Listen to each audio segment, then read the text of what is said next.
Hey guys, and welcome back to the channel. I have another ECM test on a 2011 Nissan Juke coming from Texas. Eric Hernandez. Yep.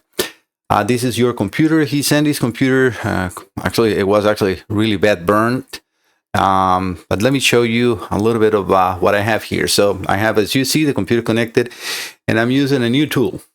So I have another simulator that I bought and I'm actually testing out. It was really easy to connect.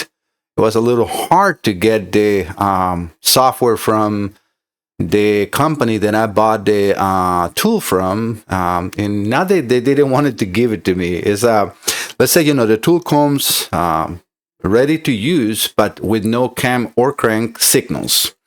And then in order for you to get them, which not sure why they do that, you have to contact the company, which is through WhatsApp.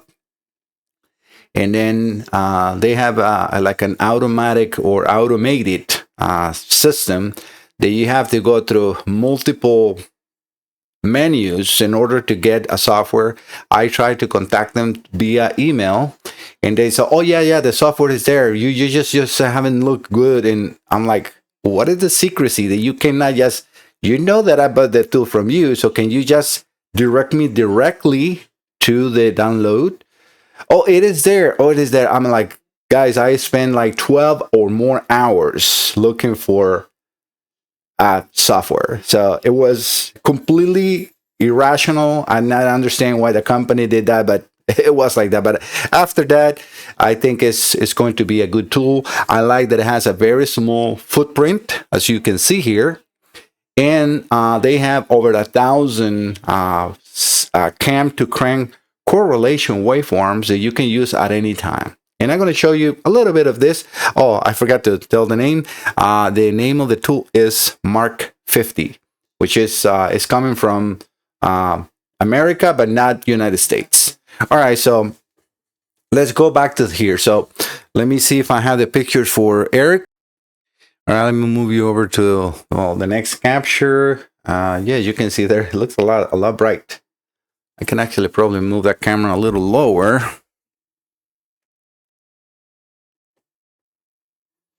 You get to see the Mark 50 connected, and I have the SUS connected to it. It has an OVD port on the back. It's so very small footprint, and I love that.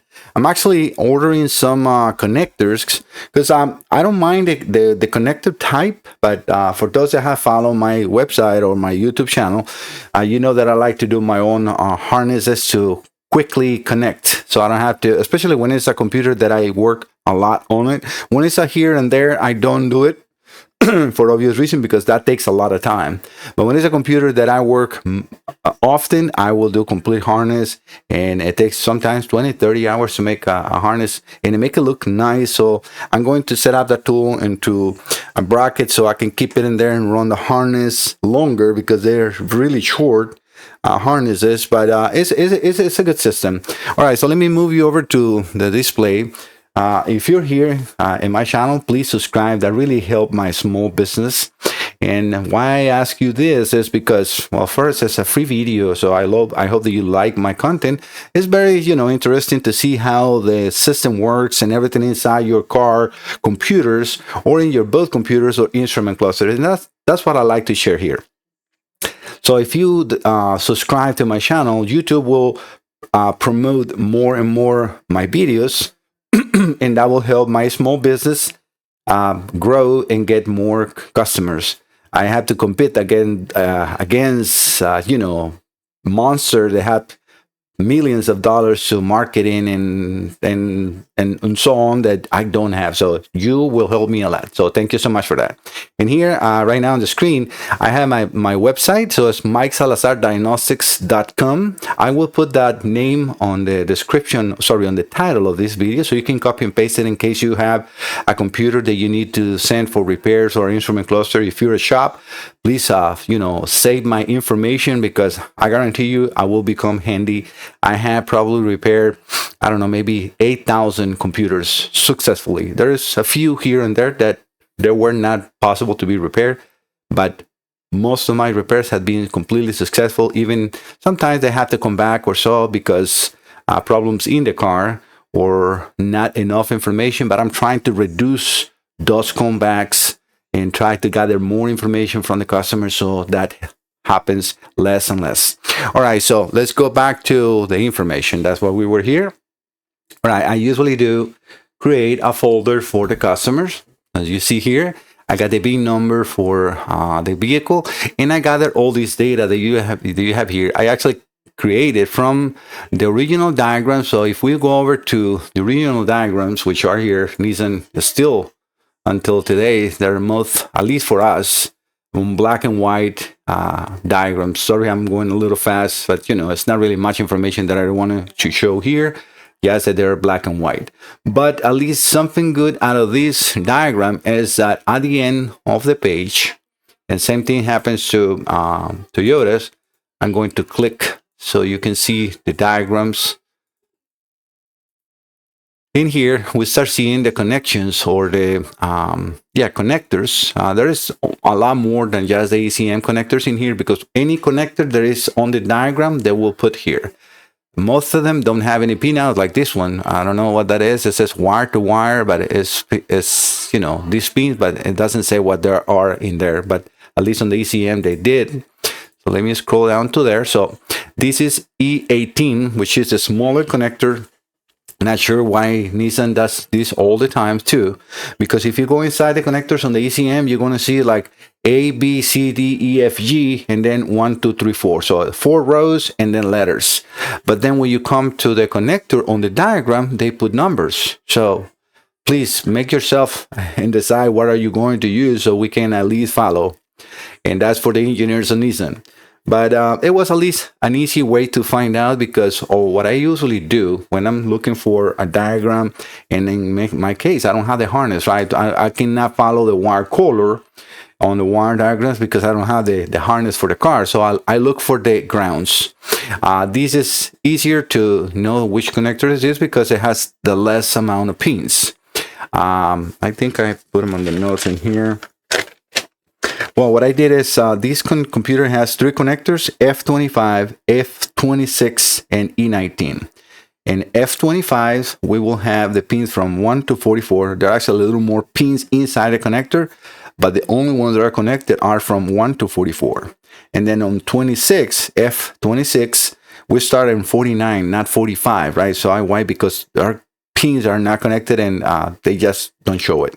So 49 to 95, and then on the E19, which is the one we have now in the center, we have pins 99 to 128. So what I end up doing, I created an image that I have all those 3 connectors into one in order as well. So we have starting from 1 to 48, and then so on and so on. And then I can, on one picture, let me take myself just 1 second here. So if you want to grab this, you can have it, because it's handy to have it all in one location. Okay, so I made this so I don't have to be looking for and finding information in different pages. All right, so I have also the DLC diagram, and the DLC is where you connect your scanner, in case you don't know that.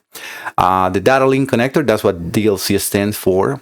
And then to follow what kind of protocols of communication this computer has. So in the top left, let me just make this a little bigger.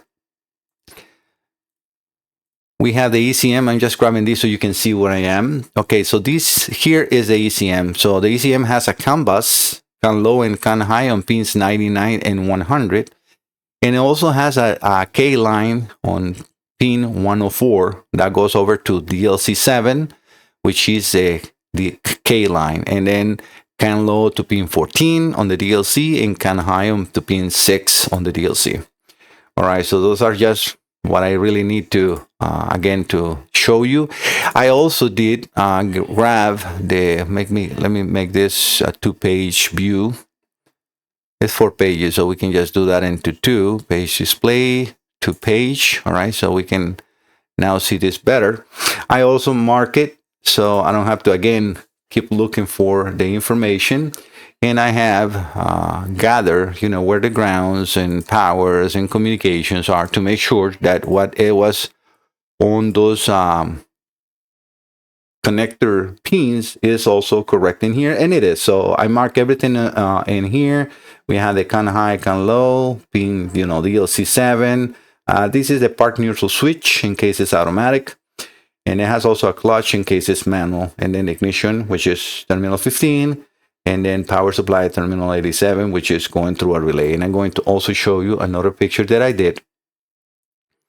So let me just show you this before we go into the actual computer, how it came. All right, so this is also for me to connect the Mark 50. So this, I'm only using one connector, which is connector 1, and I have it on the top. And what I did is, because like this, I can quickly grab the wires and connect everything really easy here. And I always have used this color. So when I'm doing communication, and I'm talking now right here, I'm going always to put communication, can high, can low into an orange color, and I use usually that kind of like a star, shape right here. So right here on the tab. So as you can see, 99 and 100 are kind of low and kind of high, and I mark it like that. I also have a fiber reference in pin 101. DLC7 is K line. It just says data link connector. I got terminal 30 plus, that's constant battery power.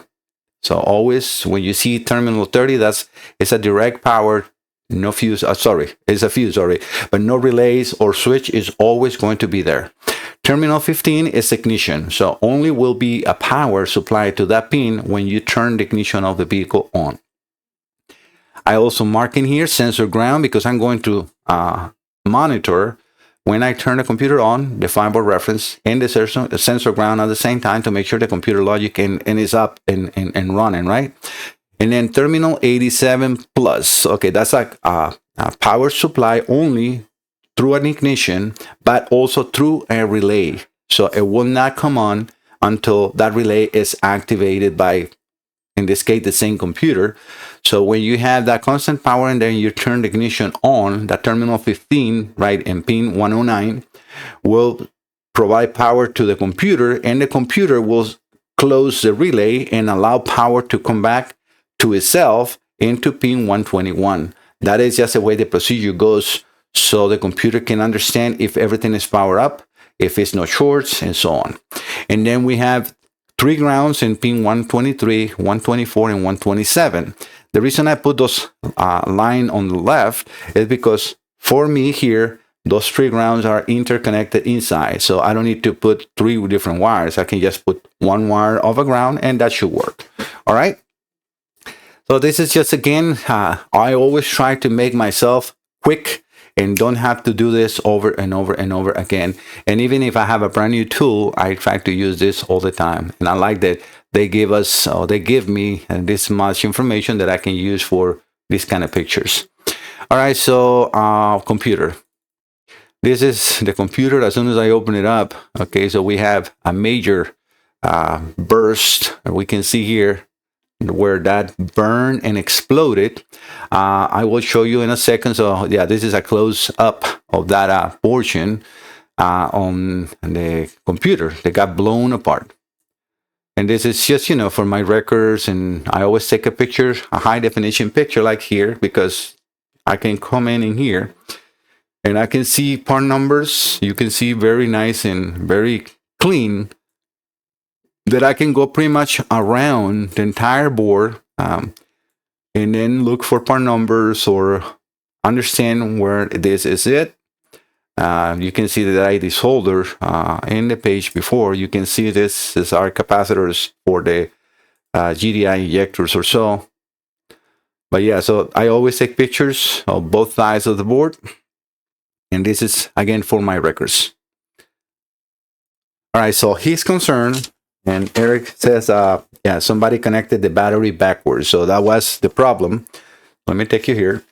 So the battery was connected backwards. And then after that, he has I think it's P2101, P0223, and P0123. I have also those fault codes in here. So all those pretty much relate to the throttle actuator and throttle position sensors. So we have in here, P0122 and P0123. I have In his page, I have P0123. So that is for one of the throttle position sensors. Let me open the other one. P0223. Yeah, that's another one. It says throttle position sensor. It says, let me just see, throttle position 1 circuit bank 1, an excessively low voltage from the throttle position sensor is sent to the ECM. Let's see what the other one says. TPS 2 circuit 1, an excessively low voltage from throttle position sensor is sent to the ECM. And you see it's all related to that. And let's take a look at that last P2101. All right, the 2101 is electric throttle control function. It says electronic throttle control function does not operate properly. Well, yeah, it was completely blown out.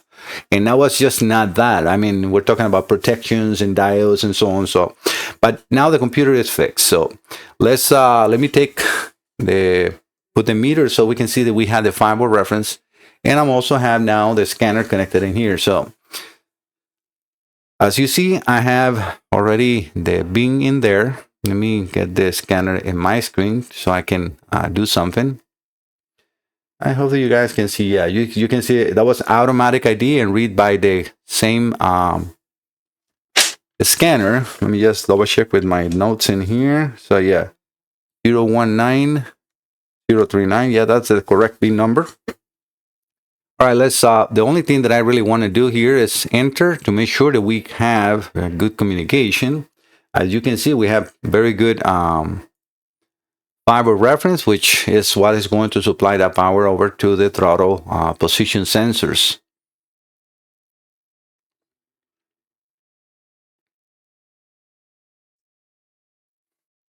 And there's things I can do.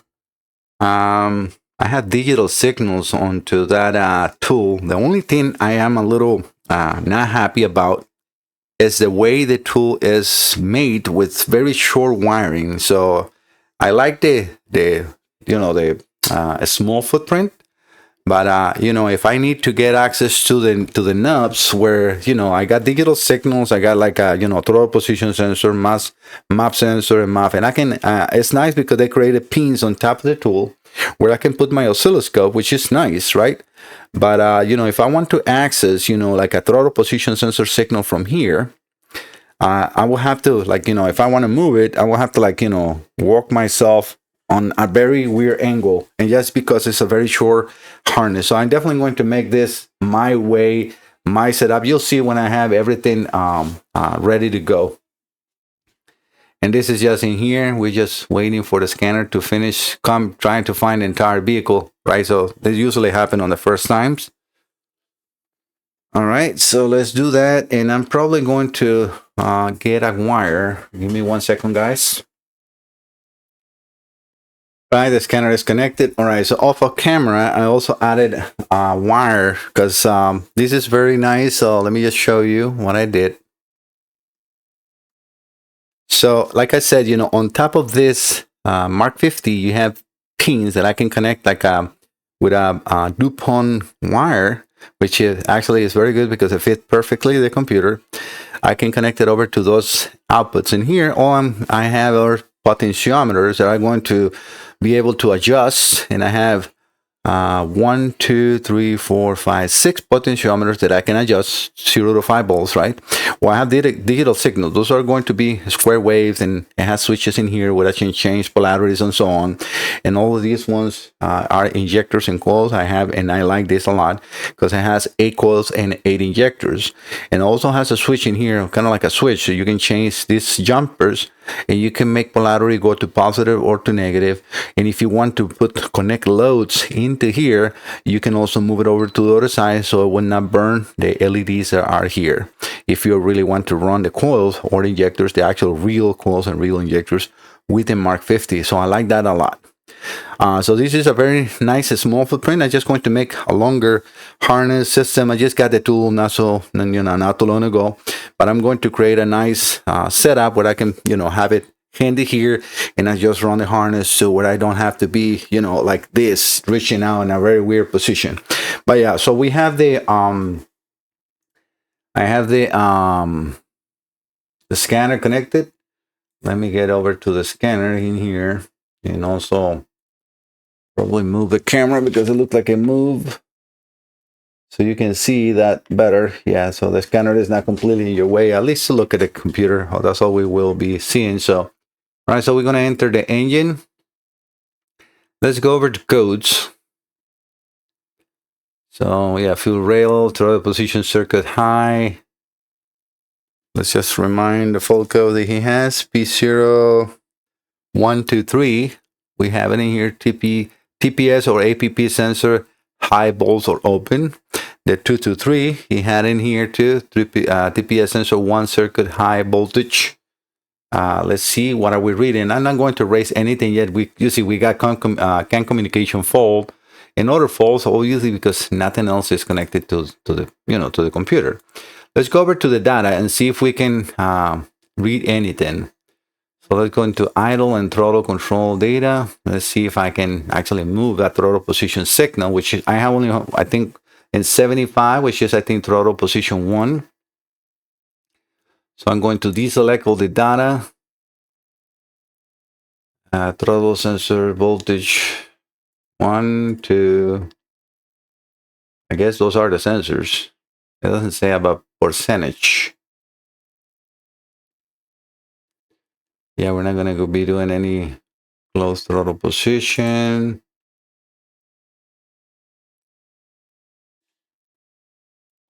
Now let's see what we got in here.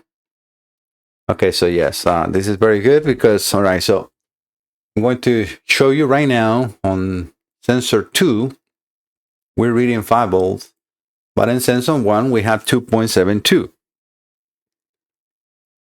See, I'm moving that potentiometer, and we can see the change on the signal.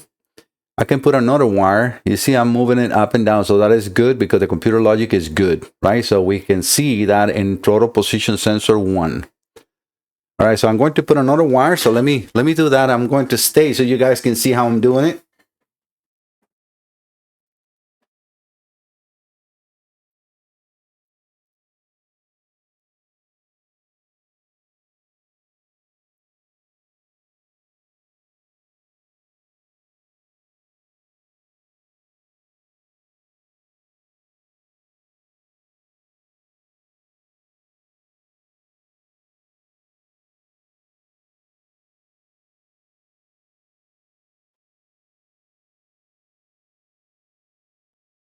All right, so I have another long pulmonary wire. Give me 1 second, guys.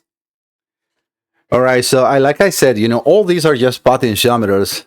Doesn't matter what it says in their throttle position sensor map. I mean, he or whoever manufactured the tool just put those in there so you can, use it like if you want, so you can see what are you moving. Because otherwise, if you have just 1, 2, 3, 4, which ones is which? So if you put TPS map or so, now you know which one you're moving. So I'm going to use the one that says map, manifold air pressure, for the other throttle position sensor. It's just again a potentiometer, so I'm going to connect a wire on the tap.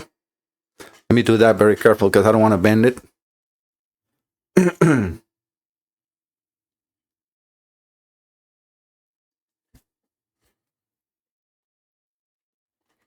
And I'm going to show you, let me see if I have the picture up.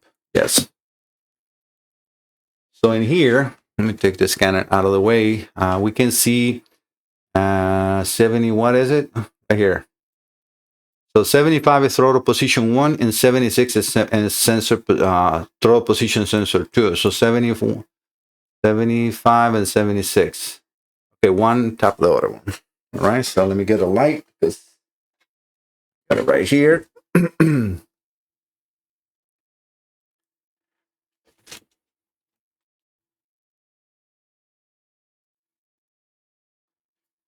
Gotta be careful because the computer is powered up, but these are completely protected wires, so they're nice because they have a small plastic protection on the front. All right, so we can see how now that one went to 0 immediately as soon as I connect the wire. Well, you didn't see that. Now you can. All right, so let me move that potentiometer. And we can see how now that one is changing as well. So I can now change both wires to any measurement, and the computer is reacting to it. So that is good. So now we know that the computer logic is working good. We have communication, and we got a good fiber reference. So I'm going to get out of the scanner one more time, just to show that we can indeed perform the communication. And the reason I do this, I'm going to completely get out. So I'm going to turn the computer off. So watch that fiber reference. So because this has switches in here, that I can turn the terminal 15 off. And then, oh yes, it's not off because I have this is only the only little problem I have here is that this Mark 50 has only 2 switches. So I only have terminal 30 and terminal 15. So terminal 87, which should go through a relay, is now being commanded on with terminal 30 all the time. And that is, I will have to turn everything completely off like I did now. And we just lost the fiber reference. So everything now, the computer is completely powered off. This will not happen like that on the car, but it's okay. For my test, it's not a problem. So let's reconnect one more time. So I'm going to turn the computer on. So we can see immediately fiber reference, which is good. And the computer is only drawing because that's nice. On the Mark 50, I can see voltage and amperage, which is nice. All right, so I just heard the BCDI or whatever connector from the scanner beeping. So hopefully we connect in a second because it's not connected yet. So I need to wait for this scanner BCI to connect in here. It's going to come blue. Because if I try to connect, it's going to tell me the scan module is not there. So that's what I wanted to hit that on. Okay, now it finally did. So it's now doing automatic ID and it's reading instantly the bin number. All right, so Eric and guys, this is it, right? It's a very short test. I hope that you also grab from this information how to read the pins, how to connect the computer, because you can do this on the bench, right? All you need is the powers, the grounds, and the communication. And also, I mean, with a potentiometer, I have that tool, but you can buy a potentiometer online, which I have separate. Let me show you one.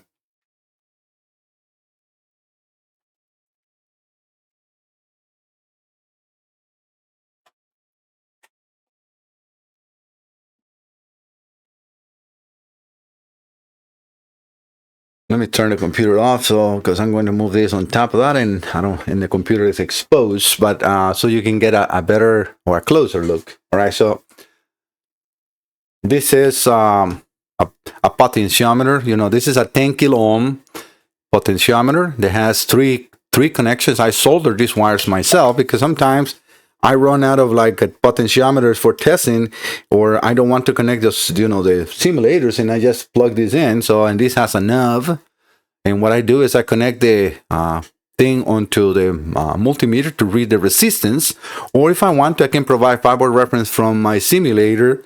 I have created or mark which one is the ground, which one is the power, and then the signal, so I don't have to revisit it every time. But this is the way it's connected. So the way this way I have this on this potentiometer itself. The one on the left side to the knob is the ground. The one on the center is the signal. And the one on the right side is power. And why I say power? Because you can use this with 12 volts or 5 volts. So 8 volts, whatever you want to supply or you need to supply to the computer, this will work no problems at all. And you see, this is exactly what those little knobs in the Mark 50 are. So it's a potentiometer that is connected already to a voltage supply inside, power supply, a ground, and then it's sending a signal, in this case of 5 volts, that I can maneuver or use in order to bring that pit on the scanner up and down. So for a car, you can use this kind of tools, and you can see if do you have a problem in the computer or you have a problem in the harness. So you see how much information is in here that you can use for your own test. All right, guys, thank you so much for visiting the channel. See you next time. Bye-bye.